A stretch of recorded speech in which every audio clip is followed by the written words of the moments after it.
What does it mean to advocate and support for people who are different, people in your teams who have neurodivergence, people who are different to you, show up differently, think differently, see the world differently? How do you advocate and support for them? And that is what we are talking about today with Laura Tretheway. Laura is an experienced HR consultant, business leader, and workplace advocate. She is the founder of People Ninjas, a New Zealand-based HR consultancy that helps businesses navigate people and culture challenges with practical, tailored solutions. She also recently founded Spectrum Work Aotearoa, a non-profit supporting diverse individuals in the workplace through advocacy and education. With a career spanning over a decade in HR, business leadership, and employee advocacy, Laura has a unique perspective on the challenges and opportunities that lie at the intersection of people, business, and leadership. She is particularly passionate about leveraging diversity as a strength that enables innovation and an environment where businesses and people thrive. Outside of work, Laura loves dancing. She teaches and competes in modern jive and West Coast swing dancing, which are both improv partner dances. Animals have also been a big part of Laura's life, and she is well known for her slight obsession with anything cat-related. Laura's work in advocacy and leadership and all things people is so phenomenal, and I know that this conversation is going to be really helpful for you, especially if you are a new manager or who has recently started with a team who are very different, or maybe you're just wanting to upskill yourself in how to advocate for and support people who are neurodivergent or different in all sorts of ways. As always, I hope you enjoy this conversation. Let's jump in with Laura. Hello, Laura. It's been a long time coming getting this conversation recorded, and I'm really excited to finally be here and have this conversation with you around neurodivergence and how managers can navigate that in the best way, being both an advocate and also being in charge of people who might have neurodivergence. So before we jump into the questions and into the full conversation, we always love to know what prompted you down this path. What prompted you to founding Spectrum Aotearoa and stepping into advocacy and support for the amazing people who are neurodivergent?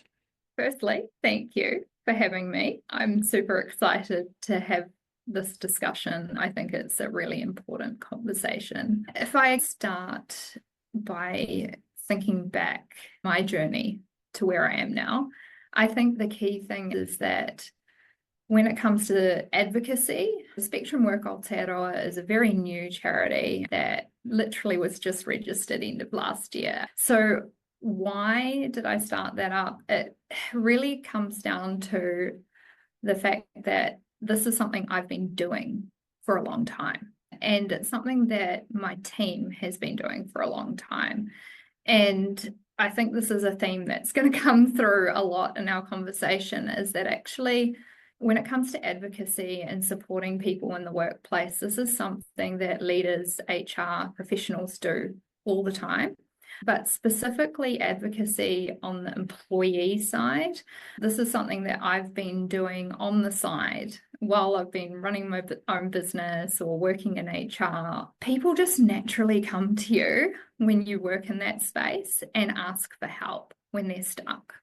And because you have that lens when you're in HR, you have that lens of what businesses shouldn't be doing, you understand employment law, it's just natural that people come to you. So for a long time, I have been supporting people and doing that just on the side, friends, family, extended networks. What had happened that kind of triggered the idea and the establishment of Spectrum Work Aotearoa was a couple of things. One, I was late diagnosed with ADHD. So that journey in itself was very eye-opening for me. And the other part was just, I've always been connected with people that think and experience the world differently.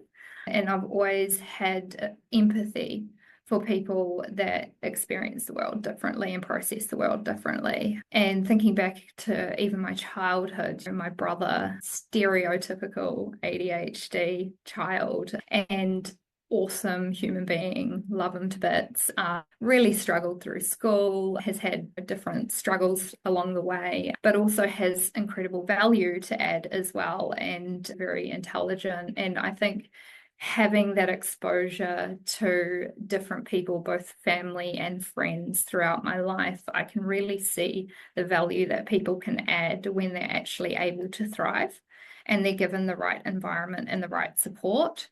I also see from the experience that I've had in business, I see the huge benefits that businesses can realize from actually tapping into different people's diversity and ways of thinking and experiencing the world, the creativity, the innovation. So for me, it was a natural kind of step to take because it's something that we were informally doing. And my team as well, I've got people in my own business, people ninjas. I've got people that are neurodiverse in my team and have been doing the same sort of thing in their own personal world as well, supporting others. It was more around putting a formal structure in place to be able to continue to support people in a more meaningful way rather than this ad hoc thing on the side. That really was the journey to get to there. And then formulating how and what that looks like, that was a journey as well. And that was bringing different people in, formulating our sort of trustees and making sure that we had the right people and the right ideas on the table in terms of how can we best service people to actually create workplaces that are going to celebrate and leverage diversity. So yeah, all of that stuff, I don't know if that's articulated very well, but I think in short, it is not a new idea. It is not a new thing. It's just formalizing that space that I've always been in and always been interested in. And I think the personal experience that I had going through that late diagnosis of ADHD and the learning through that, and then the conversations that came out of that with multiple different people really highlighted to me just how important this is and how useful the education around this topic can really be and how it can help people and help businesses and ultimately shape the workforce that we have into the future, hopefully to be a better place. I love that it's predominantly been the formalization of what's already happening. So it's you and your team are already doing this work. And so, making it more formalized, more structured, and then also being able to then share that with the world, right? Advertise it and go, this is what we're here for, this is what we're standing for, and this is what our mission is, which then can help spread that work as well. One thing that you said, which really stood out to me, was you particularly said employee side. And I want you to dive into that a little bit more because we both come from the HR world. We, to an extent, have been doing this work for a long time. How do we help managers support their people who need maybe different ways of being led or managed or things like that? But why the point out of the employee side and what role, why is that important? And why is that really coming through in your work in particular? I think it comes down to when there's a problem or a opportunity for improvement anywhere, whether it be in the workplace or whether it be in a nonprofit, whether it be in your own personal world, there are multiple parties involved. And when we're talking about workplaces, we typically see employee, employer, and maybe third party as well, unions where that exists. But when we're thinking from an HR perspective, we're always trying to balance the needs of the business and the people, and it's a fine balancing act that's really quite challenging. What I've found is that employees are often forgotten in the process of problem solving. So we focus a lot on the business, the systems, the policies, the processes, the leadership. But what we often forget is that actually employees also have a voice and have ideas and have thoughts. And sometimes they need the support, they need the encouragement, they need the structures, or they just need that cheerleader to actually help them come to the table as well, so that collaboratively we can solve problems, we can jump on opportunities, and we can identify opportunities as well. it's that idea that more than one brain is always better because you're going to get more ideas. So when I talk about the employee side, I don't think it's necessarily me saying that there's a fence between employees and employers. It's more around the lens or the perspective and thinking about what can this party bring to the table. I don't know if that's answered your question, but when I was thinking around advocacy, for me, it's like that full picture. And I'm really fortunate that I have been able to wear multiple hats. I've been an employee, I've been a business owner, I've been a leader. I have now also walked down the path of advocacy and historically have been an advocate in some ways informally.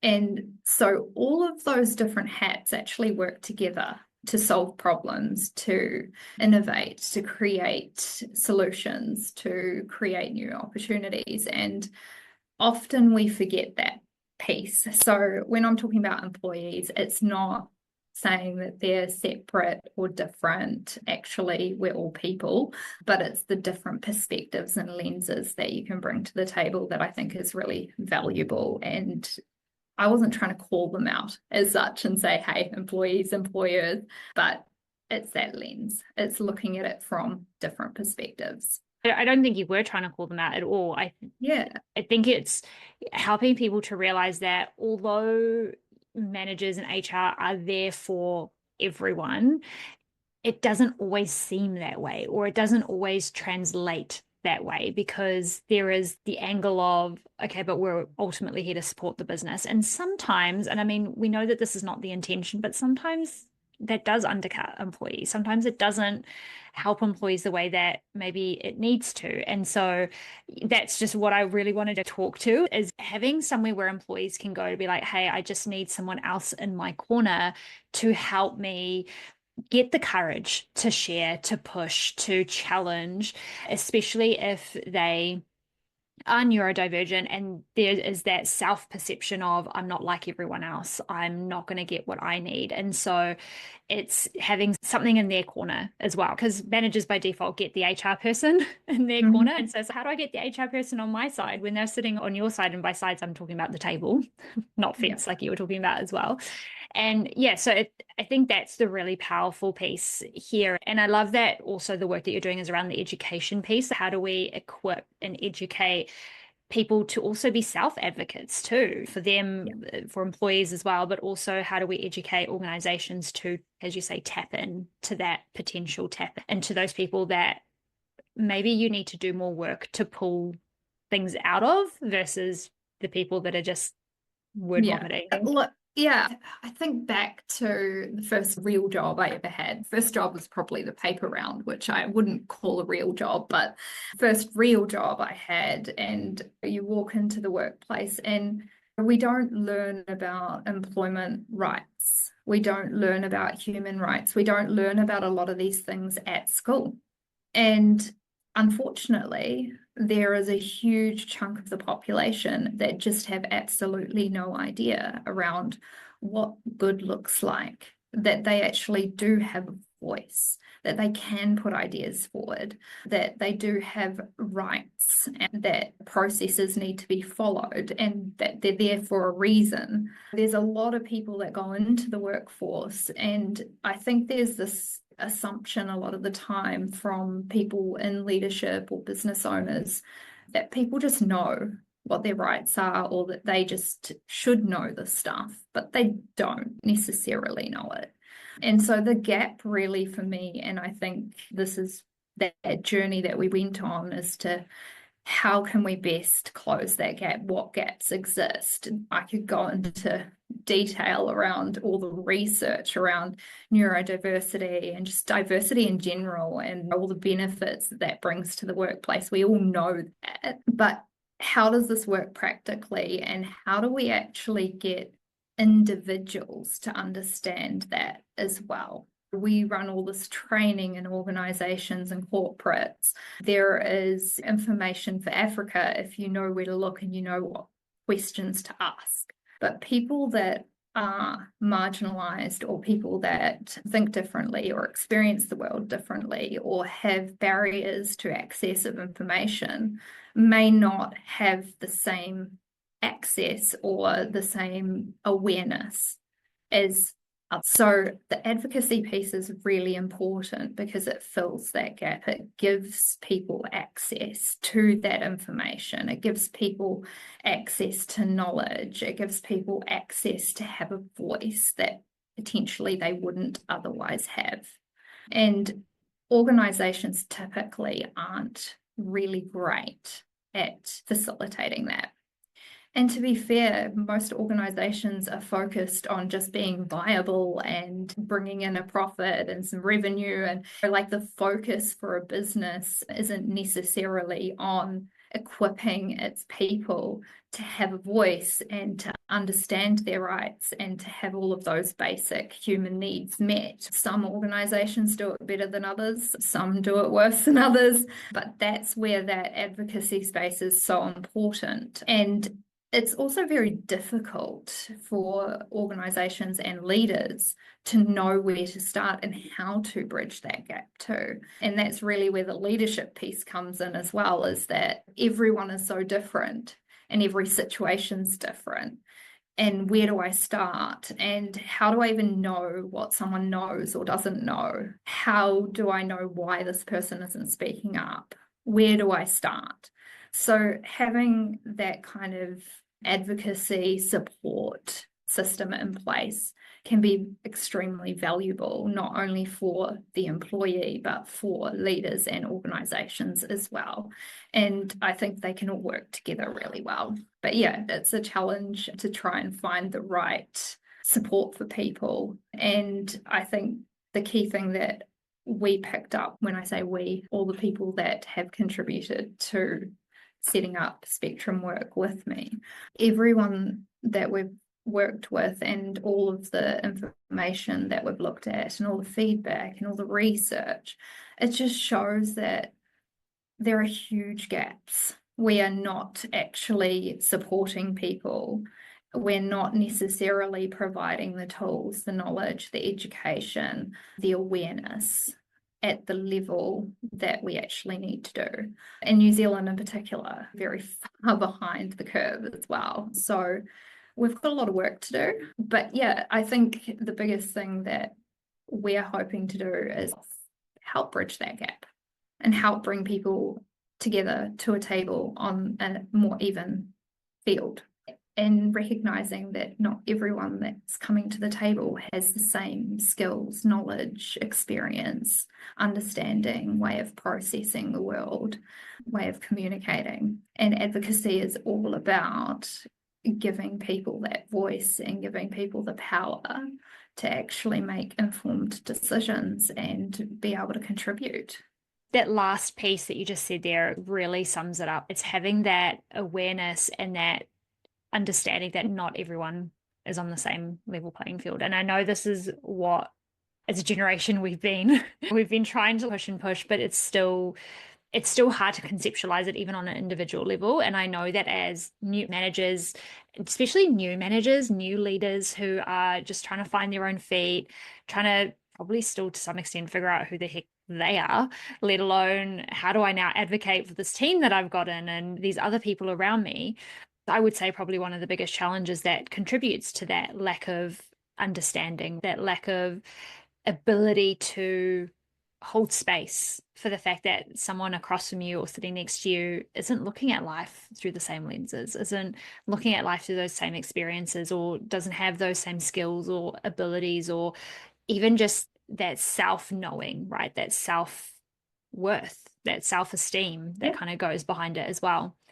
And I think this kind of leads us really nicely into this next question around what is the impact or what are the downsides when our managers aren't advocating, aren't supporting those who come from whether they're neurodiverse, whether they're just diverse in general. What are the downsides and the impacts when our managers and our people leaders aren't advocating and supporting consciously and intentionally? If I take a step back, I think there's first the acknowledgement that as humans, we aren't perfect. Yeah. So I think it's very easy for us to say, hey, leaders aren't doing enough, people aren't doing enough, we're not advocating enough. But actually, a lot of the time, people are doing the best they can. And as you've pointed out as well, new leaders in particular, you're stepping into this space you've never been before. It's scary. You may not even know who you are as a person. So how can you advocate for others if you can't even advocate for yourself? So the starting point, I think, is this awareness that actually we're all on a learning journey. We're all human, and sometimes we're just not going to hit the mark. We're not always going to get it right. Sometimes we're not going to be aware of what we need to do or what options are available to us. So I think the first thing is, yes, there are massive downsides and costs to not thinking about advocacy and supporting people that are neurodiverse or people that are different to ourselves. But I'd also take that step back and go, actually, does it actually matter whether someone is neurodiverse? Does it matter whether someone has X label? At the end of the day, every human being is unique and different. And so what does that mean as a leader? It means that everyone that we work with is going to have different strengths, different gaps, different ways of looking at the world, different ways of processing and experiencing the world. Some people are going to experience things very differently to ourselves. And there is no right or wrong necessarily. It's a spectrum, and hence spectrum work. We are amazing, interesting people, and we all have different strengths. So what are the risks of not thinking about that is probably the question that I would pose. And the reality is that the risk is all of the things that you do not want in an organization. It is things like high turnover, losing good talent. It's downsides, productivity and performance issues, increased absenteeism, burnout, toxic cultures where people walking on eggshells, reduction in engagement, legal risks, compliance risks, costs around all of that, lost opportunity in terms of innovation. The list is endless when we're thinking about if we're not leveraging our people's strengths and we're not actually adapting to and recognizing the different perspectives that people can bring and the value that can add, we risk all of the things that we exist for. And we're not actually celebrating what is amazing about existing and living, which is that we are human and we all experience the world differently, and we're exceptionally amazing at solving problems and coming up with solutions and creating amazing things. And none of this happens unless people are able to bring their full self to the table and able to tap into their strengths and bring their different perspectives to the world. So yeah, what is the cost? The cost is our humanity, if I was to sum it up. And all of that filters into businesses that are not going to thrive. I love that you just really summed it up, and it costs us our humanity. And I think millennials and Gen Z, if I'm allowed to categorically generalize all of us, we're our generation and the generation coming now that's going to make up the predominance of our workforce. They're calling for their humanity. Like, they're crying for it, they're shouting for it, they're screaming for it. There isn't this differentiation anymore. And I also love what you said around bring their whole selves to work. And I was challenged by this by Priya Bana. Her episode just released this week around creating a culture of gratitude and care. And she used to say, bring your whole self to work. And she's actually turned it into bring as much of yourself as you wish to work. So whatever you choose to bring to work, that it gets accepted, that it gets acknowledged and respected and seen and heard. And I really love that, because in this context, not everyone wants to disclose that they have ADHD or that they have a different diagnosis, whether that's borderline personality disorder or bipolar or these different dyslexia, that's right, all these different experiences. And I guess that's also the challenge, right? Whereas if these things are having some aspect of impact in the way that you are showing up at work, but maybe you don't feel like you can share it, or you don't know what will happen if you do share it, that makes it really tricky too. Because how do we advocate and support when we don't know? And I guess this is the challenge to what you were saying, right? Does the label matter? Does it matter if you have neurodivergent people or not? Because they're all unique. But how does that work when there might be some nuances to that advocacy and support that if we don't know, or if that isn't talked about, how do we advocate and support for that? Because it goes both ways, right? So if I disclose, this could be really negative for me. If I disclose, this could potentially be really positive for me. If I don't disclose, I don't actually know what to ask for, and I can't actually receive maybe what I need. So how do we navigate that? Yeah, love that question. So I think the labels are helpful in some ways in terms of education and understanding that there are categories or different ways that we can understand and unpack the differences that we have and the different ways that we experience the world. So I wouldn't say that I'm advocating for throwing out labels entirely. And the question that you've just reiterated that I think is important is, does the label matter in this moment? Does the label matter when I'm trying to be a leader?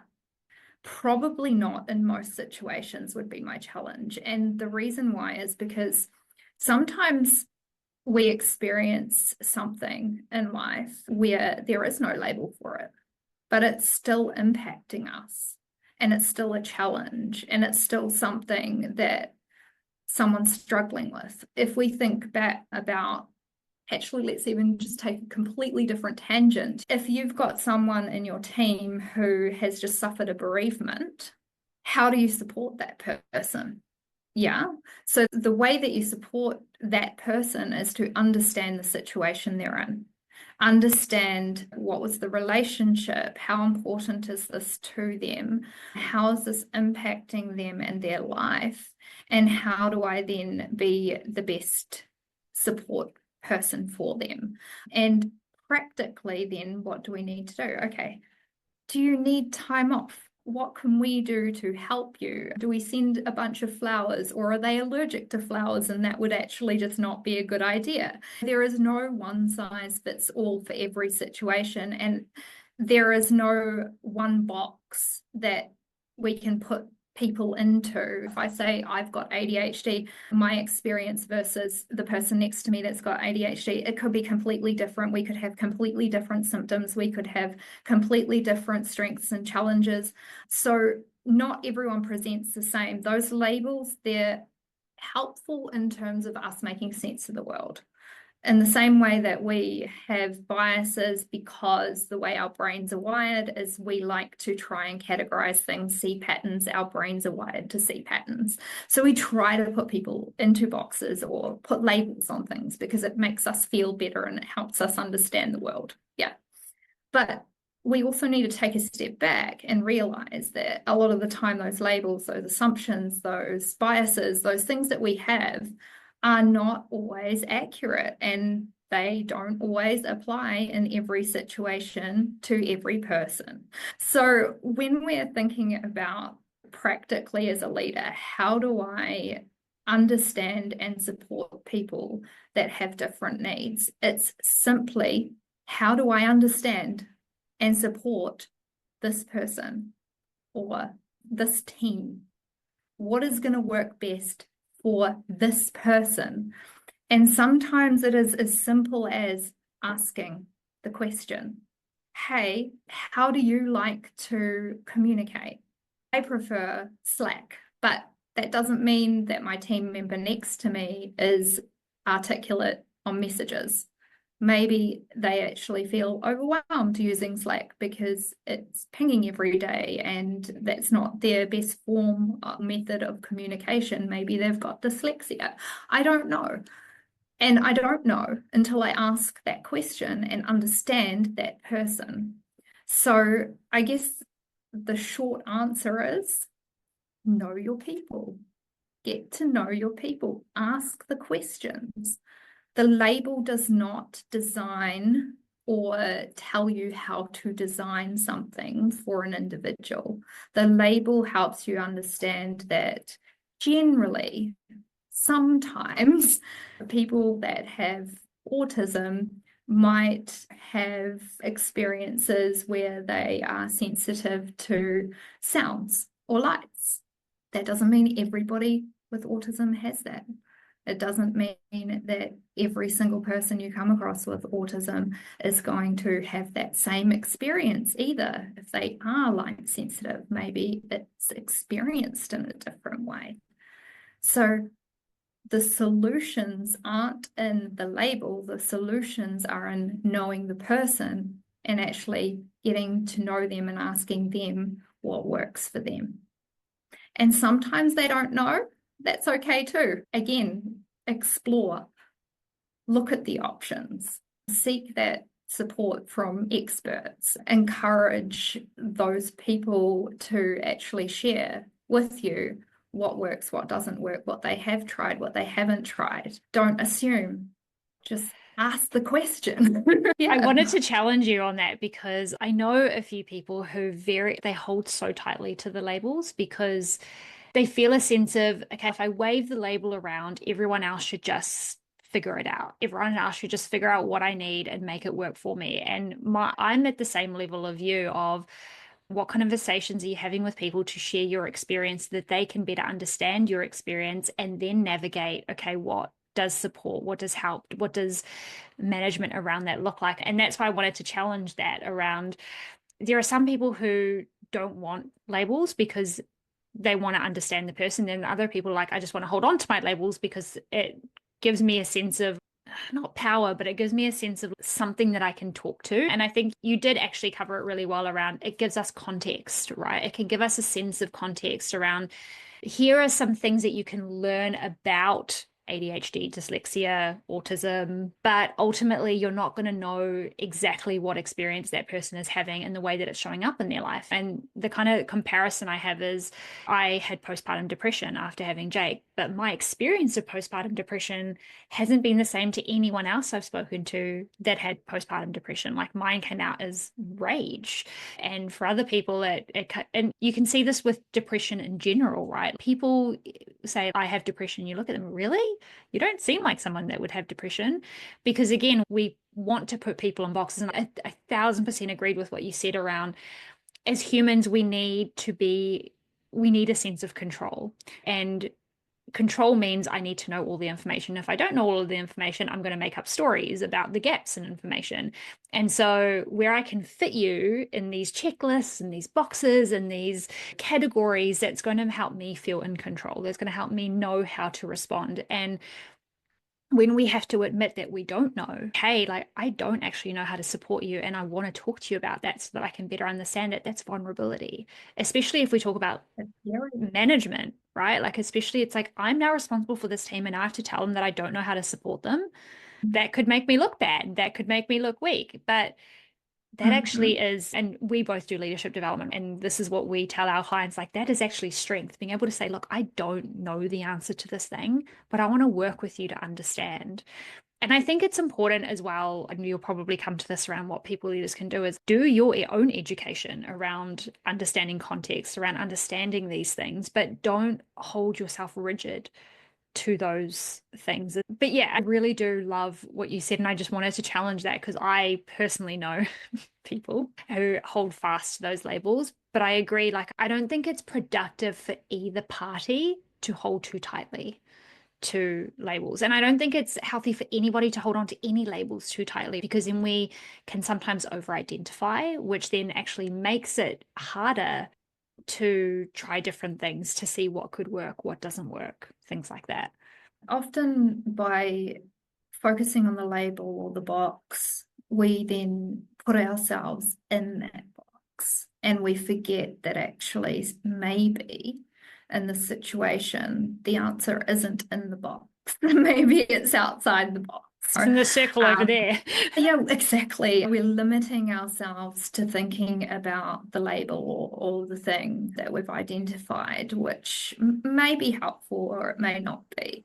So again, like labels are useful. They help us understand, they give us context. But unfortunately, language is a very difficult communication tool, and communication is very hard, and unfortunately one word or one diagnosis or one definition or one label is not commonly understood by everyone in the same way.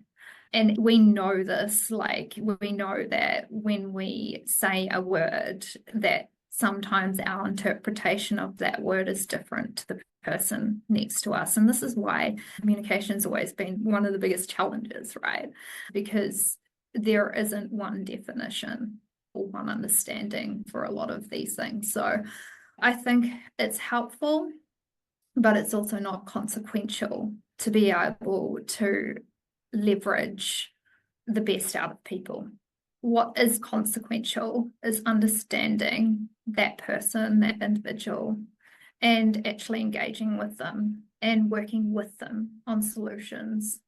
I think the education piece is really important. Learn all the things, learn all those labels, learn what they mean. But at the end of the day, I take it with a pinch of salt because it's not going to apply to everyone in every situation. And there is not one definition that fits every person.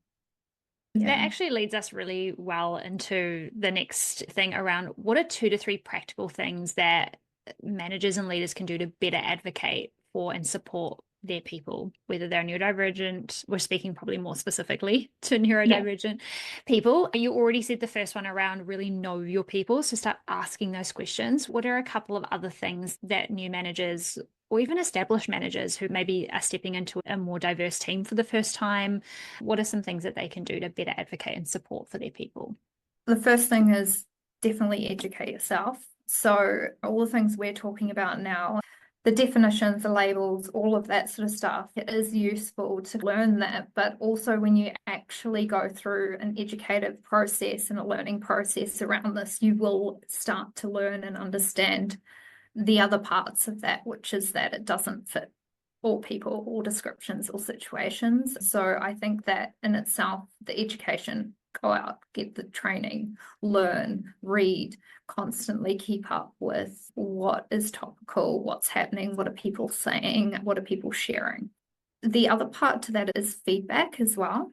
Big thing that I wish leaders learn really early on, especially when they first step into leadership. Get feedback from your people. Ask for feedback, seek feedback, not only from your manager, but from your team, from your peers. Get feedback.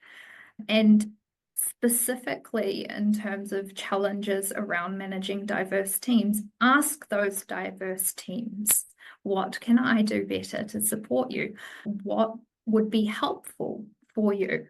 Is there anything I am currently doing that's great, that's really helpful, that I need to keep doing? So get that feedback. So that kind of loops in with the point you just said, which is ask, but equally get the feedback as well about what you can do, not only what they need, but what can I do to support you?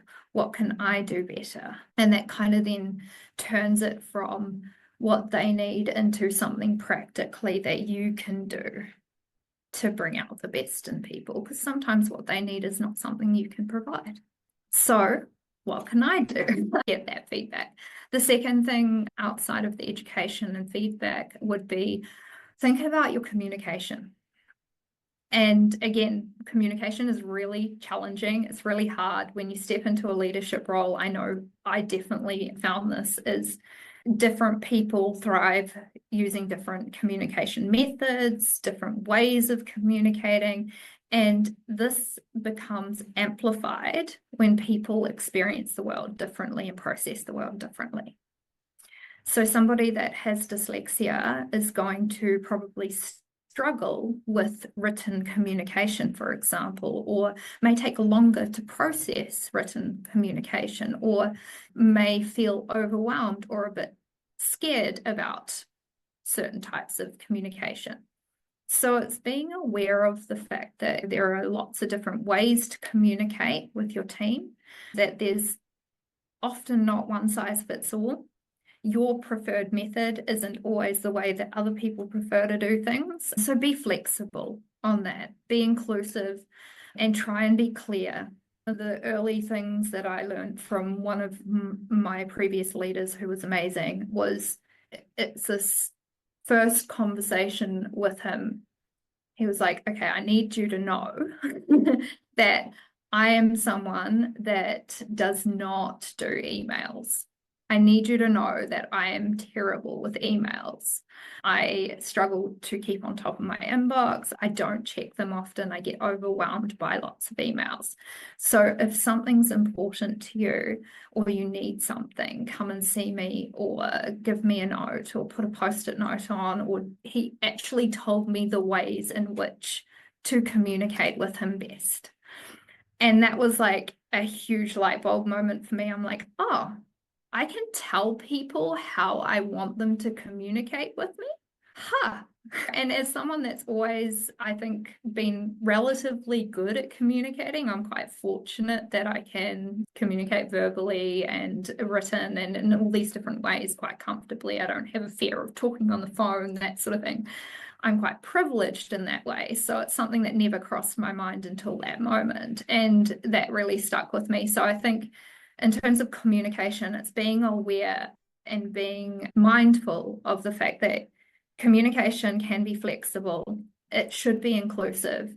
Try your best to understand the preferences of your people, because communication is the most challenging things in organizations. If you do a engagement survey, it's always the thing that comes out on the top, right? Is communication, interpersonal, whatever it might be. Communication is always a challenge. It's even more challenging if you have barriers. It's even more challenging if you don't experience the world the same way as everyone else. If you struggle to articulate, it's even more challenging if you're blind. It's even more challenging if you're deaf. There's all these barriers that people have, which we often forget or don't see. Sometimes we don't know that they exist. So ask the question, share your preferences, check in with your people, and actually understand what is the best way for us to communicate and for what purpose and in what setting. And there may not be a one size fits all, there often isn't. And if you notice that there's a breakdown in communication, or you're not getting the information you need, or you're not understanding something, it's time to ask those questions and think about, how can I be more inclusive? How can I be flexible? How can I compromise? Can I adjust? Can I ask for adjustments from others? It's a collaborative conversation. So yeah, the communication piece I think is really important. And if you open to being flexible and open to thinking about and seeking feedback on that, I think it can help a lot. And it hopefully will also help with the next thing, which is the third thing and tip I would give is you want to normalize the conversations.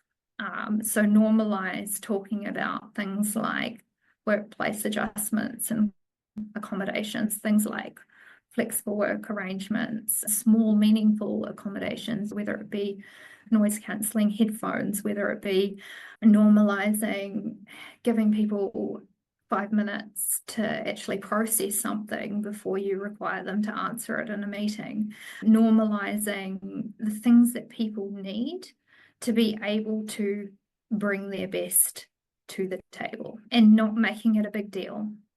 Yeah. It's just part of normal conversation. And I think that extends as well into things like performance conversations, one-on-ones, like all of those interactions that you're having with people. It's normalizing asking the questions and normalizing leading in that way yourself as well. If I need an accommodation, if I need some time, if I need whatever it is I need to actually be the best leader that I can be, I'm going to verbalize it, and it's not going to be a big thing. Because if I don't do it, how can I expect my team to? So yeah, that would be it. I think 3 things: educate, communicate flexibly and inclusively, and then normalize the conversations, normalize talking about the stuff and asking.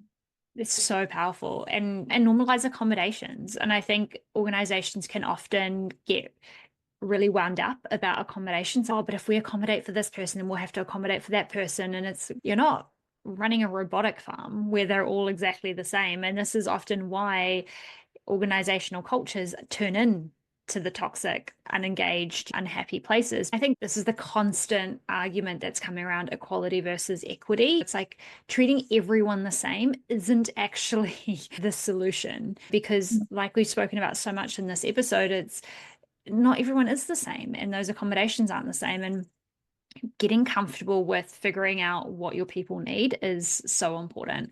And I really liked that you spoke about communication in particular, because I think that's one of the biggest skill sets that isn't taught in the workplace. How can we communicate in really powerful ways? How can we communicate in really clear, direct, specific ways without the fluff and the sugarcoating and getting lost in what we're trying to say?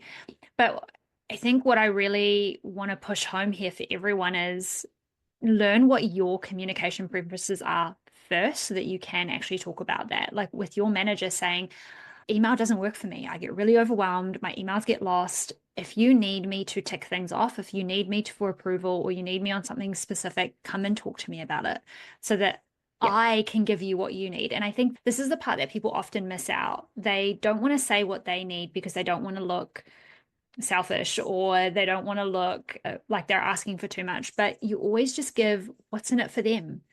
Hey, communicating with me doesn't work for me, and it prohibits me from giving you what you need, actually. So if you can communicate with me in this way, I can actually give you what you need in a better way.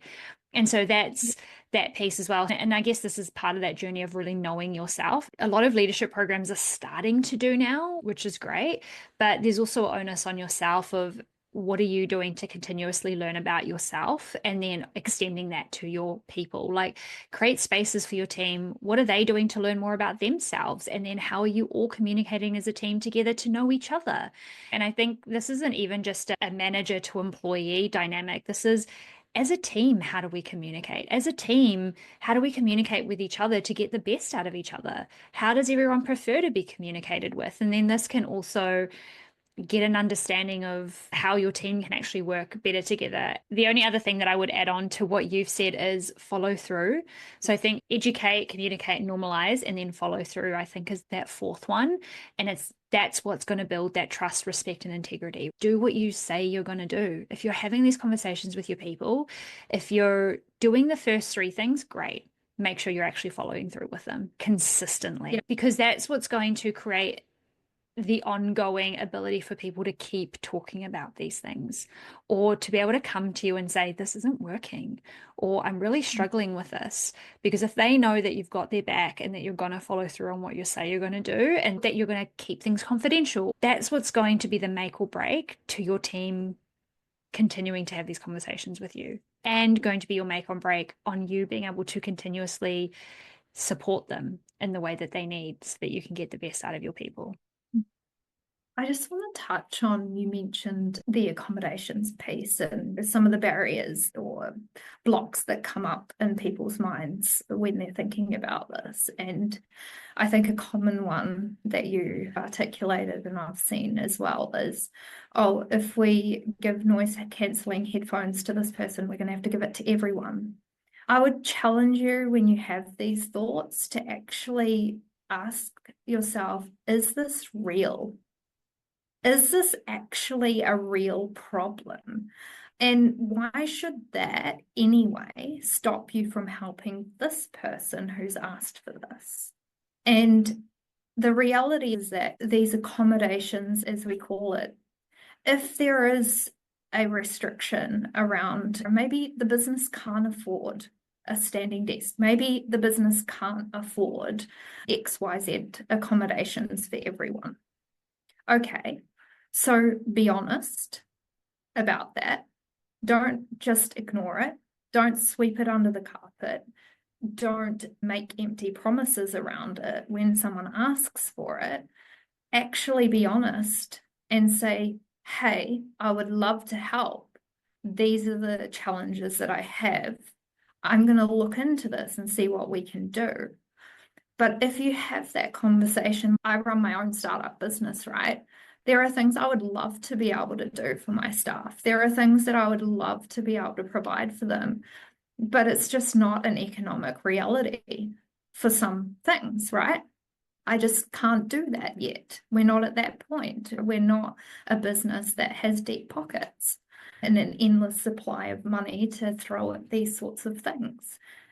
But that hasn't stopped me from having the conversations, and it hasn't stopped me and working with individuals in my team to figure out how can we get you what you need? Where can we go? What service providers are out there? What funding is available? What options do we have in terms of maybe we can purchase this outright and then the employee can have that thing at the end of it? If it's a physical item, maybe they could purchase it back over time. Like, there are different ways of approaching these problems, and I get really frustrated sometimes when people go, oh, too hard basket, it's going to extend into Ben-Hur and make a mountain out of a molehill sort of thing, when actually it's not about that. It's actually just about understanding your person in front of you and figuring out, what can I do? What can I do? And if I can't do something, just be honest about it. I'd love to help you, but I actually can't help you with this. Is there something else I can do? Is there another option? The line that could actually be really helpful is, if not this, what else? Yeah. If not this solution, what else could it be? Or is there an interim? Or is there something that's a bit more creative? That's such a good point. That's it. Okay, I don't have a quiet room in my office. So cool. What about the park across the road? What about working from home? Just explore, because sometimes the accommodation that comes to mind, or the thing that comes to mind as the solution, is not the only one. Often it's not. Often there are ways to solve problems and to support people that aren't expensive, that aren't time consuming. There are creative ways that we can do it. And actually ask your people, they probably have cool ideas as well. You don't have to solve every problem. You don't have to provide every solution. You can go out and ask. And I think it's, again, going back to what you said before, sometimes managers are afraid to say, I'm stuck, I don't know, or I can't use this communication method, or I need this accommodation, because you don't want to look incompetent. You're scared of how it's going to be perceived. But unfortunately, if you keep doing that and keep holding that space and don't, I guess, take that risk and have the courage to, everyone is scared to speak up and ask or to express what they need. And then we're normalizing keeping quiet, we're normalizing struggling, we're normalizing people trying to fit into boxes where they don't fit. Whereas if we normalize those conversations and we have the courage to actually be vulnerable, then we create a space, an environment, and a culture for our teams where they feel they can do the same, where they can be vulnerable, where they can be honest, where they can be transparent, where they can actually honestly come to the table and tell you what their challenges are and put solutions on the table with you. I think the accommodations piece is always a challenge. It's something that I get questioned on all the time from managers is, okay, does this mean I have to do this? Does this mean I have to do this? Do I have to spend this money on this? It doesn't mean anything. What it means is understand your person and explore with them what's going to work best for both of you. And also, help doesn't always have to come in the form of something physical or something that requires cost. Again, it's so often it's people actually are happy to come up with their own accommodations as long as you can support them to do that, whether that's with time, whether that's with space, whether that's just with understanding. Don't make assumptions. And this is something that everyone, is all humans, we're great at making assumptions, because if we don't have all the answers, we'll make up stories to fill the gaps. And those are assumptions, right? We're making assumptions. But like you said so much this episode, ask the questions. If you recognize in your brain that you're making an assumption about something, what is the question you need to ask to validate or invalidate that assumption? And that's something that I always do to help people learn how to start coaching is, what are the fears, gaps, assumptions, or concerns that you have, and articulate each of those things and then frame each of those into a question. What question would I need to ask to mitigate this fear? What question would I need to ask to close this gap? What question would I need to ask to clarify this assumption? And that is just such an easy way to start framing up these conversations. What are the questions I need to ask to help close the gaps that I have, the concerns that I have, the fears that I have? Because you're not going to get it right all the time, but you have more of a chance of getting it right when you're willing to have the conversations versus if you're not. Yeah. So, and you'll get better at it. Exactly. The more you do it, you build that muscle up by using it. You don't build it by sitting there in fear and sitting still. Exactly. Yeah, I love that. I think you just summed that up really well. There's so much that we could talk about here, and I know we've already, gosh, this has flown by, gone so fast. But is there anything that we haven't spoken about that you'd love to wrap up, or happy with where we've gotten to right now? There is one thing that I think probably is really useful to mention, and this has really come from sitting on all sides of the table over the years. I think the biggest thing as a new leader coming in and manage a team, outside from all the things we've talked about, often as leaders, we forget that actually a lot of us are different too. The prevalence of ADHD, for example, in business owners and entrepreneurs is so much higher than the general population.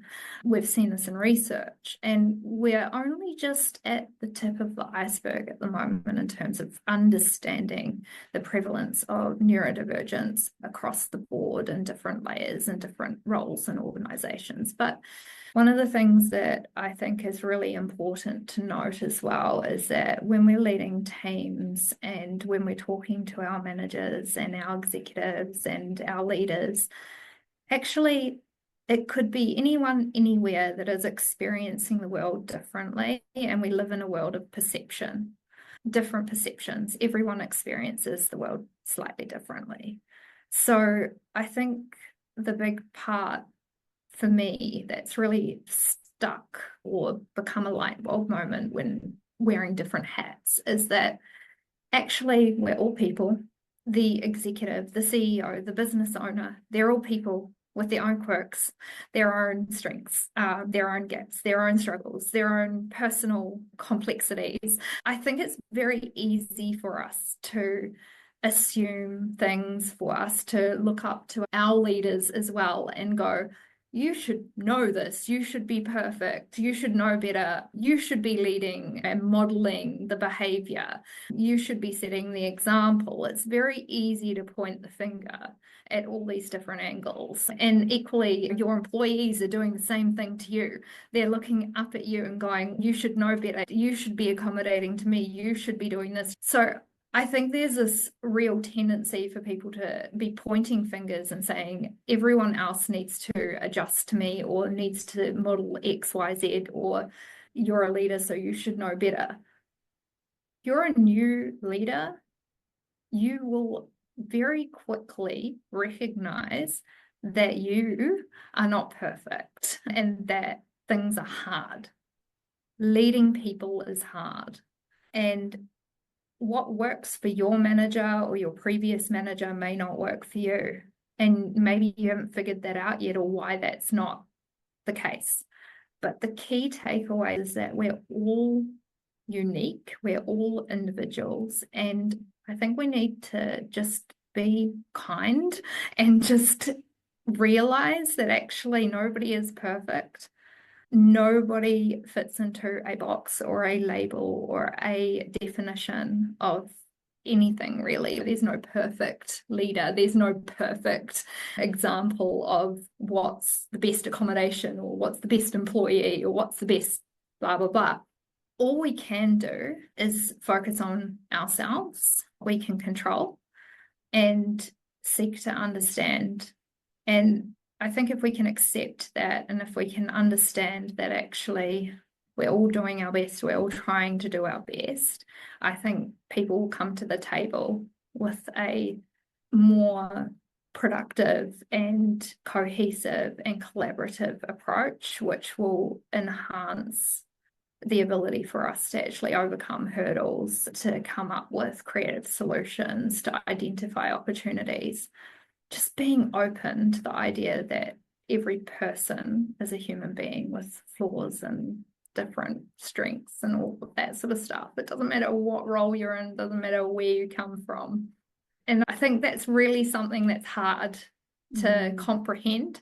And particularly when you step into a new leadership role, you've probably been exposed to and experienced different types of leadership, or maybe only one.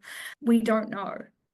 We don't know what people have experienced or haven't experienced. And recognizing that actually I am where I am, I'm on a journey, I'm walking through this roller coaster of life. And the person next to me is also walking through their own roller coaster of life. And my manager is walking through their own roller coaster of life. And absolutely every one of us is struggling with different things. So I think acknowledging that's really important, that at the core of it, doesn't matter what role you're in, what hat you're wearing, what position you hold, everybody is human. And yeah. I don't know if that's helpful. No, that's amazing. I think that's the biggest learning I've had wearing all these different hats and looking at things from different perspectives is actually we're all just humans. We're all complex, weird, amazing, interesting, quirky things. And let's just actually acknowledge that and celebrate that and be okay with that. And at the core, although we're super complex, we're also extremely simple. We want to belong, we want to be loved, and we want to be seen. That's it. As a manager, what can I do to make my people feel safe, make them feel like they belong, and how can I see them? And that comes back to all of the points that you spoke about around the practical things that managers can do. Oh, this is an amazing conversation. There's so many more things that I'm sure we could dive into and talk about. So there might be some future conversations. But how can people find you? How can people connect with you, connect with your work if they're interested in knowing more about Spectrum Work? And we'll put all of that into the show notes.